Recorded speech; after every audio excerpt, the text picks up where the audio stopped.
Welcome guys, this is Ola from Stop Me O channel, or should I say Scare Me O channel. We are starting Spooktober. That's right. This month we will only be playing scary games and we will be reacting to scary stories. Now, you have to forgive me if I cough from time to time. I'm actually recovering from a flu. That cough might just be the scariest thing about that video. It's okay, it's all good. I do have my blanket in case it gets really scary. Apparently the stories that I picked are sort of true. Join the channel, join the Scare Me O fun, I can't wait. This is my favorite time of the year when it comes to recording. A year ago we played Until Dawn. It was so much fun, so much fun. Hopefully this year won't be any worse. Let's jump right into it. True elevator horror. When I was 19 years old in 1985 on New Year's Eve, a bunch of my friends and I went to a rooftop bar of a hotel. About a half hour before midnight, I ran down to my car because I had forgotten my camera. Oh yeah, that is scary, to forget your camera. My. I remember once went on holidays and I forgot my camera. Ugh. I figured I would have plenty of time to get back up there and find my friends. I grabbed my camera and I got into an elevator all by myself. Hello. About halfway up, the elevator started shaking and it stopped completely. I was trapped. I have always had a problem with confined spaces, so this was not an ideal situation for me. After a few minutes, everything went silent that was going on outside. Then out of nowhere, the elevator lights went out, and I started to hear children laughing. But this was not the type of place where children would be. Yeah, I mean... My heart started beating faster and faster and harder. Then all of a sudden, I passed out. What? As I woke up, I noticed that I could not move or talk. I thought to myself, not sleep paralysis again. Then the light started to flicker on and off, and then all of a sudden, I see a black figure to the left of me. How do you see a black figure if the lights went out? How? I mean, possibly not completely. This is some scary shit, but so far the scariest part is getting stuck in an elevator. Ah man, I would hate that. In the corner of the elevator, crouching down, smiling at me. I tried to scream, but nothing would come out. I tried to move, but I couldn't. A guy came over the loudspeaker and told me there was an electrical short and that he would have me out soon. There's a camera in the elevator, so to the security guard it looked like I was just laying there. I guess they figured I was drunk being that it's New Year's. Wait, so there's a security guy and he sees me lying down in a dark elevator and he assumes that I'm drunk and he's not even gonna send help? How rude. Anyways, every attempt to scream or move, that figure would just start laughing at me and pointing. This whole time the lights are flickering. Then all of a sudden, I can hear the huge crowds counting down for New Year's. 10. The dark figure is staring at me, and now with a menacing smile, with 10 fingers up. 9. He's still looking at me with 9 fingers up, and he's moving closer. 8. He was still looking at me with 8 fingers up, and he's closer. 7. The same thing. 6. The same thing. 5. The same thing. 4. He's drooling. And he's much closer. 3. He's closer. 2. He was closer. Then the lights quit flickering and it was pitch black. Then all of a sudden, outside went silent again. I felt breathing in my right ear. And then out of nowhere I hear 1. I couldn't breathe. The light started to flicker again, and then the figure was on my chest. And all of a sudden it was gone. And I can talk and move again. Usually when I have sleep paralysis, something bad happens. Once I got out of the elevator an hour later, I found out that there was a brawl during the countdown on the rooftop bar that I was at, and 4 people were killed by some maniac who was waiting until the end of the countdown to start hacking up people with a machete. Ever since then, I have not had a sleep paralysis episode. Oh my. Wait, what the hell happened in that story? Did that creature save us? Or did creature was part of the plot? Why didn't we get hurt? That's the true question in that story, huh? I don't know. But it was scary. It reminded me of that movie called Orphanage. That's a Guillermo del Toro movie. You know that little game that kids are playing? 1, 2, 3, the witch is checking you out? I think you're supposed to cover your eyes and say like 1, 2, 3. You're supposed to like look back again. When you're not looking, the other kids are allowed to get closer to you. But when you're looking, they're supposed to stand still. And in that movie, in the Orphanage movie, that thing happened. Like this woman, she was standing in the basement and the kids were approaching her, but these were dead kids. I don't know, it was scary as shit. That I didn't like that countdown. It was scary. Let's continue. The next story is called True Pizza Delivery Horror Story. I mean, how scary can it be? It's a pizza delivery story. I'm not scared, are you? I lived in a city in central Ohio that begins with a C and has a big college that I lived near. I attended a different college than the one I mentioned and made the 20-minute drive from the city to that college. Different than the one I also worked mentioned. nights as a pizza delivery man in the city and the surrounding suburbs. One night, I had an order in the town where my college is located, which is a smaller suburban city northwest of my home city. Now, this call occurred during what my coworkers and I refer to as the dead hour, which is just before the shop closed at 1 in the morning. How I begrudgingly rude. took the That's- pizzas, got in the car, and plugged the address into the GPS. I noticed that the house was located off on a back road in what looked like a sparsely populated area. Not I would thinking not much go of there. this, I drove up Route 315 to I-270 East and exited. After passing through downtown, the cemetery, and the college, I drove through some subdevelopments and then onto a smaller road where the house was located. That's The not cool. GPS notified me that I had arrived to my destination, but to my surprise, the house was boarded up. I noticed that there was a small shed in the back of the house that had a small window. Man, I'll get the hell out of that place as soon as I'd arrive. As soon as I'd see that the house is boarded up. No. I am not staying in a place like that. I'm not delivering pizza to like a suburban boarded up house. There was a flickering light in the window. At this point, almost every red flag had gone off in my head.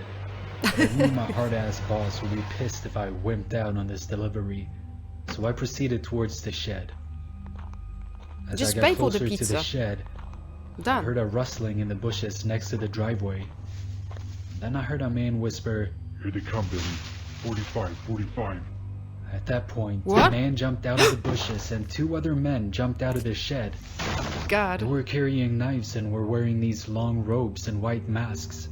Oh I my. made it back to the car just in time. One of the assailants managed to slip my arm. As I escaped, I could see the assailant standing in the middle of the road looking pissed. I probably drove 90 miles per hour on the way back. When I got to the shop, everyone looked shocked. After explaining everything to them, we contacted the police and dispatched a few officers to the house. When Whoa. they got there, the assailants were gone. They found some drug paraphernalia in the shed, and some ropes and some weird torture equipment. Drug dealers? Wow, scary. That's not scary, dude. Okay, that wasn't really scary. I mean, we bumped into some creepy drug dealers. I mean, it probably was scary for him, especially that dude sitting in the bushes whispering 45, 45. What was up with that number? They never really explained. Anyways, let's carry on. I was on a road trip with my friend Tom throughout upstate New York. On our second night of driving, we were taking some peaceful back road through the woods because we were tired of the noisy highway. So as we Really? were driving down this narrow, dilapidated road, Tom suddenly really needed to use the bathroom. I Oh, asked really? him if he could How? hold it, but he said that if he held it any longer, his bladder would explode. So I You can just sighed pee and tried to find like a gas station or something. In the car. Use a There was bottle. nothing to be seen though, so I was thinking about pulling over and letting him piss in the woods, but finally I saw lights cutting through the darkness up ahead.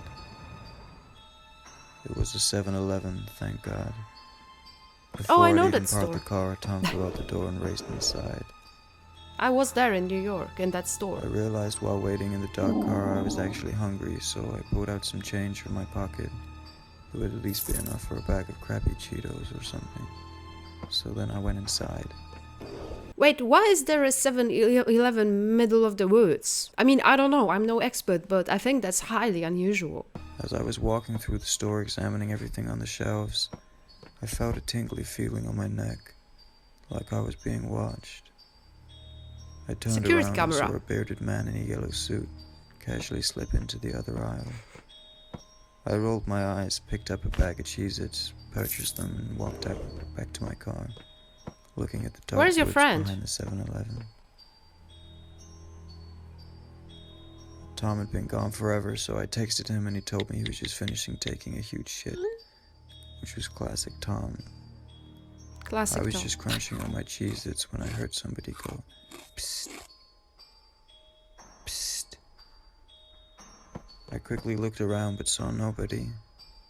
Over here. Finally, I spotted a man peeking his head around a tree in the dark woods. His face was all dirty, and he had glassy eyes. We stood staring at each other for what seemed like the longest time, until he said, "Come over here." Oh, I would never. Hell no. I got in my car and locked the doors, texting Tom to hurry the fuck up. I told him there was a creepy weirdo outside the car, and he was all like, "Alright, be right over." Later on, he walked out the doors and climbed into the car, and I hit the gas to get as far away from that fucking place as possible. Oh, is this a As happy we were ending? driving, I looked back one last time in the rearview mirror and saw 3 cloaked, bulky men standing in the trees surrounding the 7-Eleven. Needless to say, I still have no idea what the hell was going on at that place, nor do I ever want to find out. Right, this was creepy. I always hate the idea of something going on when I don't actually know it. It's one thing when you do know when there's something obviously scary going on, but it's a different thing when you sort of find out later on, like he did, he just looked back. That's some scary shit right there. Although I'm glad that these stories tend to have some sort of a happy ending, I think. We might want to find some that don't, that have like a creepy ending. Or like a scary ending, like a sad ending. Hey, maybe you know some channels that do that. Let me know. Make recommendations. True camping My alone. name is Yusuf. I'm 21 years old. A few weeks ago, my parents decided to go to Lebanon for a few days while I stayed home. I was happy to have a few days to myself, so I decided to drive to the lake which my family went camping at when I was small. It was remote, Alone. surrounded by trees, and barely anyone goes there. I decided to stay for one night though. Why do people do that? He just said that he's home alone and that he's happy to be home alone, yet he decided to go middle of the woods to a camping house alone. That's some weird stuff. This is why shit like that happens to you people. I would never do that. I would never do it. I'm too scared. As I got there, I decided to dare myself into skinny dipping since I was alone. To be honest, it was quite refreshing and relaxing. As it was getting dark, I took out some firewood to dry up with a campfire and got my lunch. Why is he That still night, naked? I dared myself into sleeping naked under my towel as I would never get another chance like this. As I woke What kind up, of a story I is was it? shocked. My towel was gone. I couldn't find my clothes either. I felt scared as this meant I wasn't alone in the woods. To my Right. luck, my car keys weren't stolen, so I decided to get home. However, since I was staying for one night, I didn't bring any extra clothes. Due to my condition, I had to drive on those barely used roads to avoid any exposure to the public. It was a bumpy ride, but it was worth it. I'm not sure if we're still in the horror department, because this sort of looks like a pornography department. So far, the scariest thing about that part is that naked man in the woods. After a few hours, I saw a man in the distance near the road. He tripped and hit his head on a rock. Despite my condition, I knew I needed to stop and give him some help. But as I saw him, No. I realized I he would was not. wearing the same clothes I wore yesterday. Ah, I thief! got out to ask if he's okay, but he didn't move. Why is he As I grey? got closer, he grabbed my hand and looked at me. He had wide eyes and a huge, terrifying smile. I was more scared than I like to admit. I quickly got in my car and drove away. I managed to get home by sunset and it took me a few minutes to get the balls to run to my front door. I have no return to the lake. And his smile haunted me ever since. Oh, did that person follow us? Or am I losing shit? I saw them right there. Anyway, so these were these 4 stories. If you have any better ones, do recommend them away. These stories were sort of similar to one another. They were like, something happened, but we don't know what. And it's scaring the shit out of me until this very day. So yeah, they were cool, but I would say they weren't very ambitious. I'd love to check out better ones. So like I mentioned before, if you have any recommendations, comment away. Please remember to drop a like, subscribe, and join the notification squad. Thank you so much for watching this. We are starting Spooktober, so we will be playing scary games and we will be reacting to scary stories. So I'm in the market for scary stories. Bring them on. Thank you so much for watching. Stay safe. This was Ola from Scare Me O channel. That's right.